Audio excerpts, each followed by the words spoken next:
number 2 nozzle won't work either.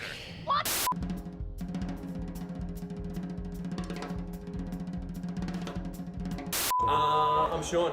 Michael, we are Last Dinosaurs. Last Dinosaurs from Brisbane, Australia.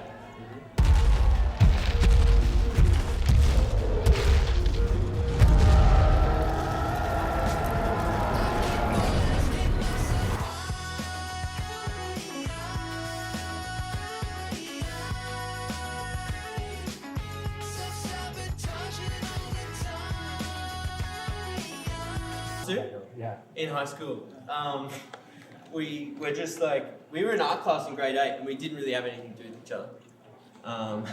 And then in grade 9, we were just standing next to each other at some point for some reason. And I was just like, oh yeah, it's like my birthday coming up soon. And he was like, oh yeah, me too.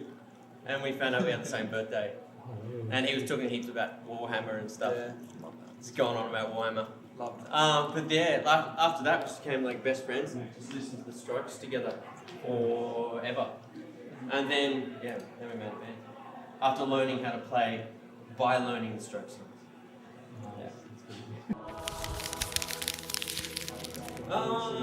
So Lost, like, pretty much almost fluent in Spanish. Nah, it's alright. Locke is almost like fluent in Spanish. He's basically Mexican at this point. Yeah. He lived in Mexico, Lived did in it all. Guanajuato. Yeah, he's just always had a bit of an affinity for that culture. When we've gone to Mexico and like played those shows, it's been like the most crazy reactions and just the coolest crowds ever. So that just naturally picks us up, and we're like, man, you gotta sort of.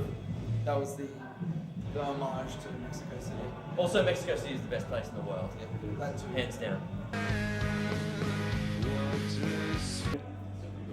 One of them that comes to mind is the first time we came to the US. We played Mercury Lounge. It's not really a full circle, but more like Mercury Lounge is where the Strokes like cut their teeth in New York, playing to like this quite a small 200 to 300 person venue, and that was the first place that we played in New York that we booked, and we booked one and then we sold out 4 of them. So that for us was like a full circle moment to be like, we can actually go there and like play where the Strokes played when they were starting off. That was awesome.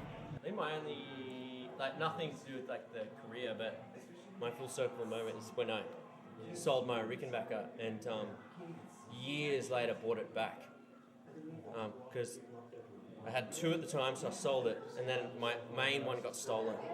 So I had, and then years later it came back to me, and it's the guitar I use every single day, and I play it all day, every day, and I love it to death.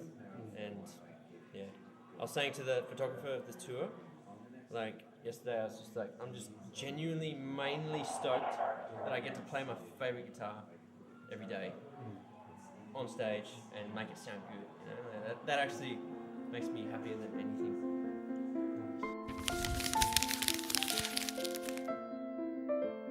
It was Dragon Ball. It was like Dragon our Ball, shit. grew up with Dragon Ball. And then, but Cowboy Bebop was the one that we were all like watching. That shit was pretty pivotal. Yeah. We listened to that when we were making Wellness. We watched that shit when we were making Wellness. In a little cabin. Yeah. Sort of rural-ish Australia. That kind of like defined the universe that we decided to sort of live in. You know what I mean? And like for this album, like we're like, this shit. we'll suit up Cowboy Bebop style of anime. It's definitely like probably more influential than us actually watching all the different animes and like getting into it. It's like just the look of it and the style, especially with Cowboy Bebop. It's just like, and Aku as well. It's like crazy, cool style. Show up! No, that's something else. You did show up. Thank you, America, for having us again on the 5th time around, and we'll see you on the 6th time around real soon. Wait up. Let's do that thing. Oh. You interrupted. That better work, eh? Okay, yeah. Great. I don't even fucking know.